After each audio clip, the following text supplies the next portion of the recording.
नमस्कार दोस्तों, मैं आपका लीगल मित्र रविंद्र दीक्षित एडवोकेट अपने YouTube channel advocate talks by Ravindra Dikshit पर फिर एक बार हाजिर हूँ एक नए विषय के साथ। दोस्तों, आज हम बात करेंगे polygraphic test, narco analysis test और beep test, brain electrical activation profile test. ये क्या होते हैं, पुलिस इसको कैसे करती है, पुलिस को इसको करने के पहले कौन कौन सी इंपॉर्टेंट गाइडलाइंस को फॉलो करना पड़ता है, क्या एक्यूज्ड पर्सन इन टेस्ट को देने के लिए या इन टेस्ट से गुजरने के लिए बाउंड है, क्या उसकी कंसेंट लेना जरूरी है, या ऐसे इन्वेस्टिगेशन के दौरान में ऐसे टेस्ट से गुजरने के बाद में उसका जो आउटपुट आया है, क्या वो आउटपुट या जो रिजल्ट है या वो जो स्टेटमेंट है, क्या वो एक्यूज्ड पर्सन्स के खिलाफ ट्रायल के दौरान इस्तेमाल किया जा सकता है।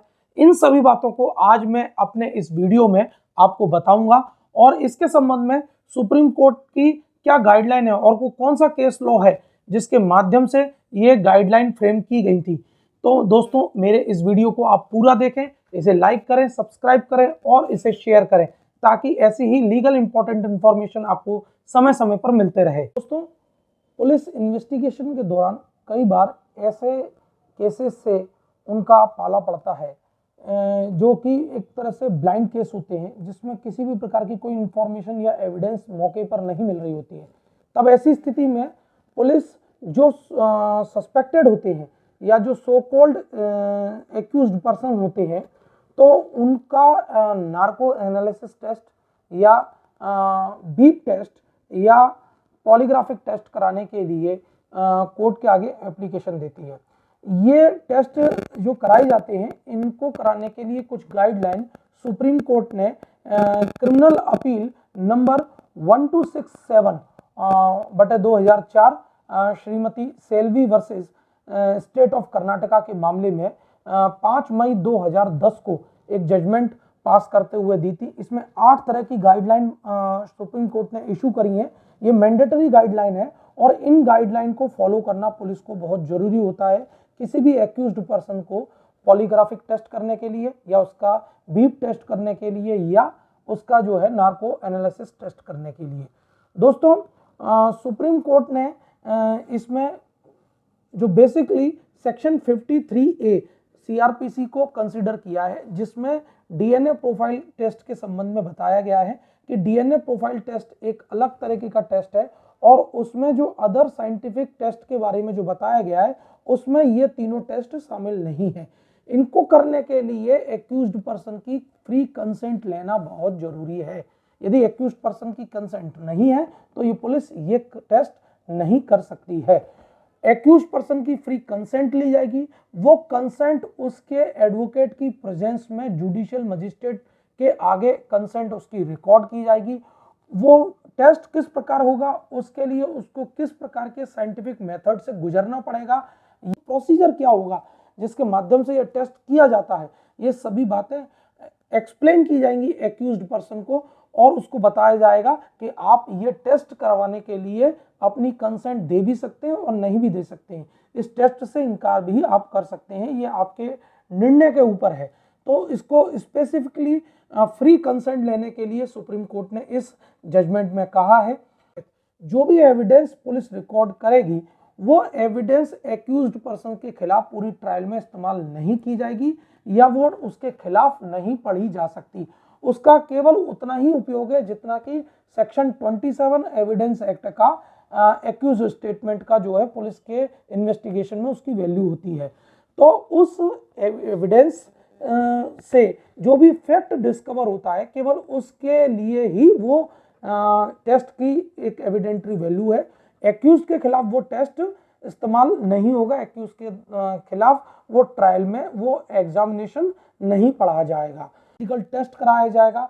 यदि डॉक्टर उसको अप्रूव करते हैं कि वो इस टेस्ट से गुजरने के लिए प्रॉपर तरीके से मेंटल पोजीशन में है तो ही वो टेस्ट कराया जा सकता है।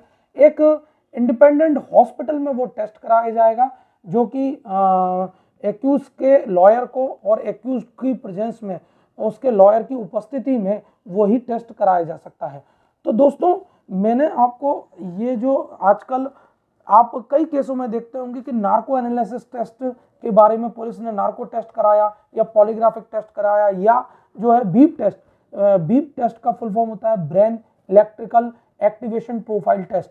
ये जो टेस्ट हैं, ये टेस्ट के बारे में आप आजकल खूब सुनते होंगे। तो ये टेस्ट किस प्रकार से होता है, कैसे कराया जाता है, किसकी कितनी वैल्यू है, और सुप्रीम कोर्ट ने जिस Selvi versus state of Karnataka के केस में ये गाइडलाइन इशू करी हैं, ये सभी बातें मैंने आपको विस्तृत रूप से अपने इस वीडियो में आपको बताई।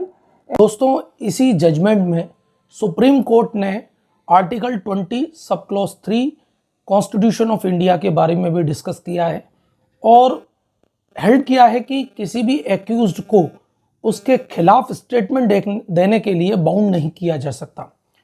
ऐसे ही सुप्रीम कोर्ट ने राइट टू साइलेंस भी इस केस में डिस्कस किया है कि कोई भी एक्यूज पुलिस को किसी भी प्रकार का स्टेटमेंट देने के लिए बाउंड नहीं है, या किसी भी प्रकार का डिस्क्लेमर या किसी प्रकार की एविडेंस अपने खिलाफ देने के लिए बाउंड नहीं है। उसको राइट टू साइलेंस इस सीआरपीसी के तहत प्राप्त है, और वो शांत अगर रहता है या मौन उसका रहता है किसी क्वेश्चन पर या किसी सवाल पर या किसी प्रकार की क्वेरी पर, तो पूछताछ के दौरान उसकी जो साइलेंस है वो उसके खिलाफ उसके उपधारणा नहीं की जाएगी कि, या प्रिजम्पशन ऐसा नहीं लिया जाएगा कि वो एक्यूज्ड है। कुल मिलाकर इस जजमेंट में सुप्रीम कोर्ट ने राइट टू साइलेंस को डिस्कस किया है। राइट टू साइलेंस एक लीगल राइट है किसी भी एक्यूज्ड पर्सन का, ये बताया है। दूसरा, article 20 sub clause 3 constitution of India के तहत एक्यूज्ड पर्सन्स को अपने खिलाफ स्टेटमेंट देने के लिए किसी भी प्रकार से कोई भी इन्वेस्टिगेटिंग अथॉरिटी बाउंड नहीं कर सकती है। ये तो दोस्तों, ये आपको वीडियो कैसा लगा आप कमेंट जरूर करें, इसे लाइक करें, मेरे चैनल को सब्सक्राइब करें और शेयर करें, ताकि ऐसी ही इंफॉर्मेशन आपको समय समय पर मिलती रहे। दोस्तों, धन्यवाद। जय हिंद, जय भारत।